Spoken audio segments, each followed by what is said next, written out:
प्रिय विद्यार्थियों, मैं doctor Deepak Salvi, assistant professor in drawing and painting, राजकीय महाविद्यालय सागवाड़ा। मैं आज आपके सामने चित्रकला विषय की इस यात्रा में, भारतीय कला की इस यात्रा में आगे की ई व्याख्यान जो कि अजंता कला की गुफाओं से जुड़ा हुआ है, वो मैं समझाने के लिए आया हूं। चित्रों, इन वीडियो से पहले, इस ई लेक्चर से पहले हमने अजंता गुफाओं की स्थिति के बारे में, अजंता गुफाओं के बारे में हमने पढ़ा, समझा कि किस प्रकार अजंता के प्रमुख चित्रों में हमें क्या क्या विषय, क्या क्या रंगांकन, क्या क्या चीजें देखने को मिलती है, किन गुफाओं में क्या क्या चित्र हैं। इसी कड़ी में, अगली कड़ी के रूप में हम अजंता कला की जो विशेषताएं हैं, उन विशेषताओं को हम आज इस ई कंटेंट में पढ़ेंगे, जो कि निसंदेह बहुत ही रोचक है, बहुत ही रुचिकर है। तो आपको इसको पढ़ना चाहिए, सुनना चाहिए, समझना चाहिए। तो प्रिय विद्यार्थियों, अजंता कला की विशेषताएं। अजंता कला जिसमें इन गुफाओं में लगभग 800 वर्षों तक चित्रण कार्य होता रहा, ये पूर्व की शैलियों से भी प्रभावित रही और आने वाली कई शैलियों पर भी अजंता की कला का महत्वपूर्ण प्रभाव पड़ा। तो इस संदर्भ को हम विशेषताओं के माध्यम से अध्ययन करेंगे। तो ये जो है गुप्ता पीरियड जो है हमारा, गुप्ता पीरियड को भारतीय कला में स्वर्ण युग के नाम से जाना जाता है। और उसी प्रकार, जिस प्रकार गुप्ता पीरियड को भारतीय कला का स्वर्ण युग, उसी प्रकार इसी स्वर्ण युग के स्वर्ण पृष्ठ के रूप में हम अजंता की कला को मान सकते हैं कि यह एक सुनहरा पल है, पृष्ठ है, सुनहरा चीज है, सुनहरी कला है, जिसको हमको याद रखना विश्व पटल पर बहुत ही आवश्यक है। तो ये जो अजंता की जो कला है, वो पूरे विश्व की महान धरोहर के रूप में हम इसको आत्मसात कर सकते हैं। तो ये एक विश्व कला का महत्वपूर्ण अध्याय माना जा सकता है। और ये अजंता जो है वो धर्म और अध्यात्म का प्रमुख केंद्र होने के साथ साथ भारतीय शास्त्रीय कलाओं की समस्त जो विशेषताएं रही है, उनका प्रमुख केंद्र रहा है। तो इन प्रमुख विशेषताओं को हम इस प्रकार अध्ययन कर रहे हैं। सबसे पहला हम प्रकाश डालते हैं रेखाओं का असाधारण प्रभुत्व। तो भारतीय चित्रकला जो रही है, शुरू से ही वो रेखा प्रधान रही है और कुछ रेखाओं के माध्यम से ही चित्रकार ने अपने मन के भावों को अभिव्यक्त कर दिया है।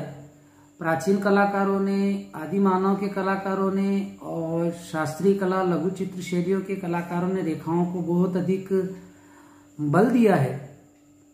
और इसी प्रकार से अजंता में भी रेखाओं का कुशल अंकन हमें देखने को मिलता है। ये रेखाएं सजीव होते हुए भी आकृति के अनुरूप, जैसे गोलाई, उभार, घनत्व, छाया प्रकाश, परिप्रेक्ष्य आदि को सफलता से अंकित करने में कलाकारों ने अपनी कुशलता का परिचय दिया है। इन रेखाओं में अटूट प्रवाह के साथ साथ हमें कोमलता भी दिखाई देती है। और इन रेखाओं का हमें जो उदाहरण देखने को मिला है, वो अजंता के गुफा संख्या 1 के अवलोकितेश्वर बोधिसत्व नामक चित्र में हमें देखने को मिला है, जिसमें सिद्धार्थ के मुख मुद्रा में दुख, चिंतन, शोक का भाव एक ही रेखा के द्वारा चित्र में अंकित कर दिया गया है। मार विजय, सर्वनाश, दया याचना आदि चित्र रेखा प्रधान कहे जा सकते हैं।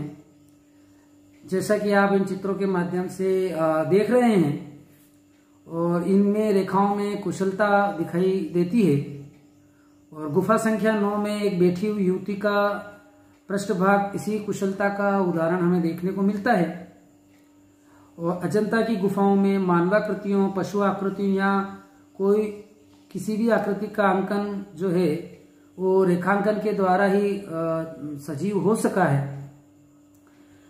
निष्कर्षतः हम यह कह सकते हैं कि अजंता के कलाचार्यों ने रेखा के महत्व को आत्मसात कर आगे की कला शैलियों के लिए मार्ग प्रशस्त किया।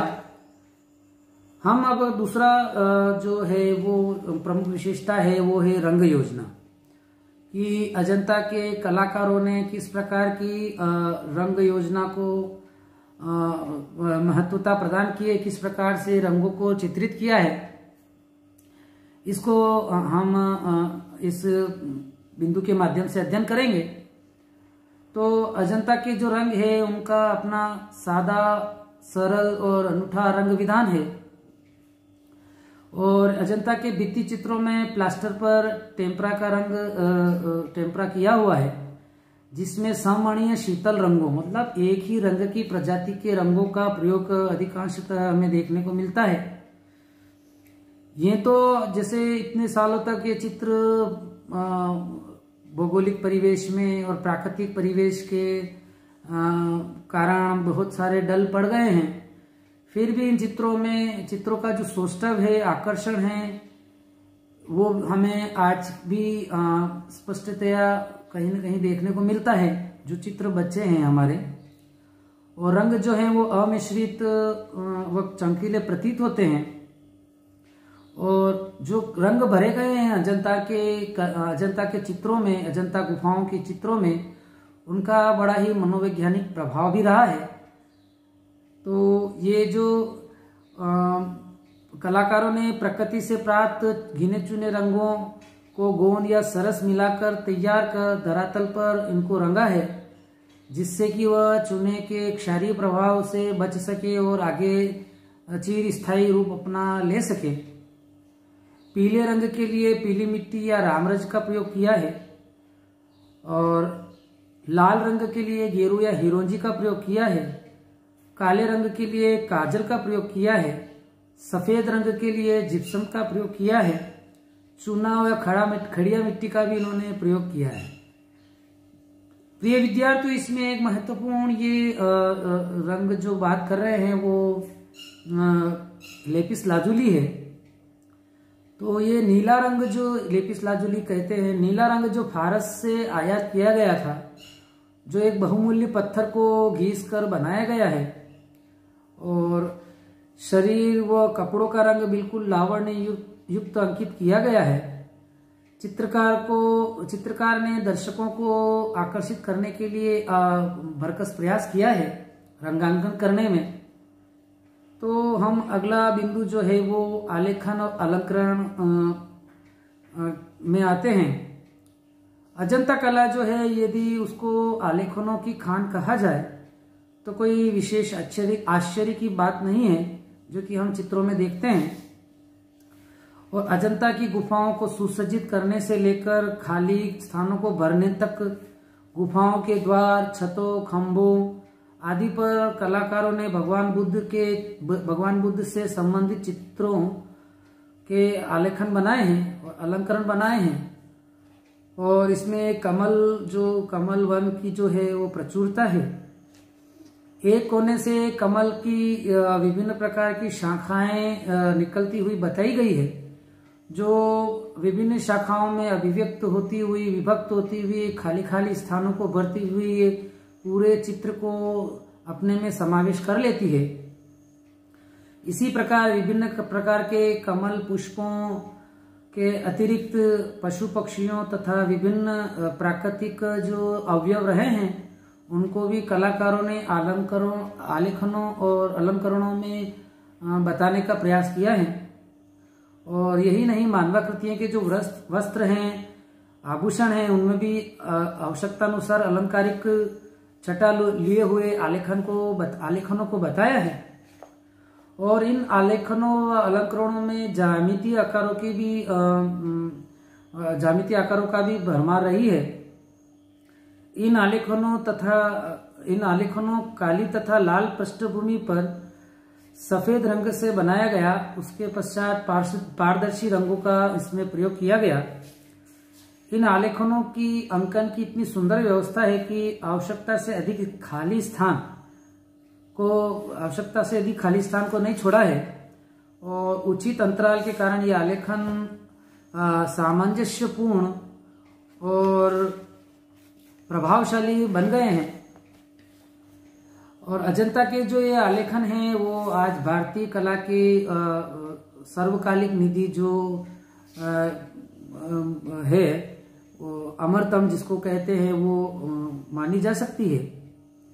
नेक्स्ट है विषय की विविधता। तो प्रिय विद्यार्थियों, इसमें प्रमुख विषय जो रहा है वो बुद्ध और जातक कथाओं से, धर्म से संबंधित ही रहा है। इसको आप विशेष ध्यान रखें। तो विषय विविधता को भी हम बात करेंगे। इसमें आलंकारिक आलेखनों के अतिरिक्त अजंता बौद्ध धर्म का सृजन केंद्र रहा है। अतः इन गुफाओं में बौद्ध धर्म के अतिरिक्त किसी अन्य धर्म से संबंधित चित्रों का समावेश नहीं हुआ है। बुद्ध के उपदेश एवं बुद्ध के जन्म जन्मांतर कथाओं का जातक कथाओं के अंतर्गत चित्रण हुआ है। अजंता के जो चित्र हैं उनको 3 प्रमुख विषयों में बांटा जा सकता है। प्रथम श्रेणी में है आपका अलंकारिक, जिसमें विभिन्न प्रकार के आलेखन बनाए गए हैं, जैसे फूल, पत्तियां, पुष्पों की बेलें, कमल दल, लताएं, वृक्ष, पशु पक्षी, राक्षस, किन्नर, नाग, गरुड़, यक्ष, गंधर्व, अप्सराएं आदि को अलंकारिक रूप में अंकित किया गया है।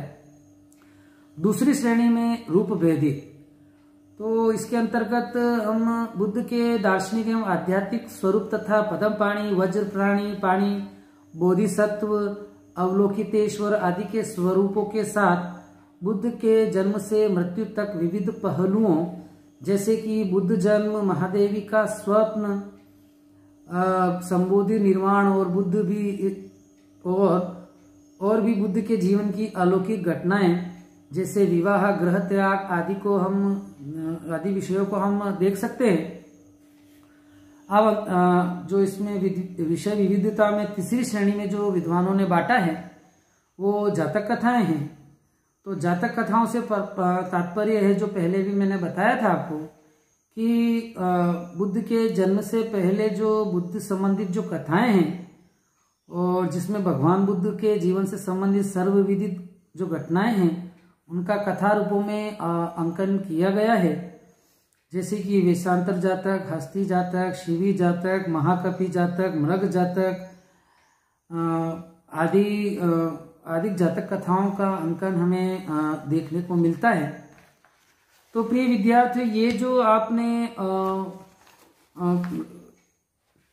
ये जो विशेषताएं हमने पढ़ी है, ये जो विशेषताओं का हमने अध्ययन किया है, ये विशेषताएं हमें विशेष रूप से ध्यान रखने हैं कि अजंता के जो ये चित्र रहे हैं वो किस प्रकार से विश्व प्रसिद्ध रहे हैं, इनमें क्या क्या विशेषताएं हैं।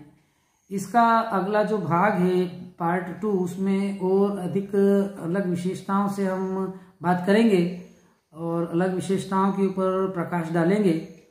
और जो अजंता के जो अभी जो विशेषताएं पढ़ी उनको आप अध्ययन करें और पढ़ें कि जिसमें लगे कि ये विशेषताएं हमें याद हो गई है। विद्यार्थियों, मैं पूरी आशा रखता हूं कि आप इन ई लेक्चर के माध्यम से विशेष अध्ययन कर रहे होंगे और मेरे जो पीडीएफ जो नोट्स है, जो मैं विभिन्न प्रकार की पाठ्य सामग्रियों से मैं इन पीडीएफ नोट्स जो है वो मैं आपके लिए संग्रहित कर रहा हूँ विभिन्न किताबों की, हिंदी किताबों से, अंग्रेजी की किताबों से, और जो मैंने पीडीएफ के जो नोट्स को निर्माण किया है उनको आप निस्संदेह पढ़े तो निश्चित रूप से ये जो ई कंटेंट है, ये जो भारतीय कला की जो यात्रा है वो आपको अच्छी तरीके से समझ में आएगी।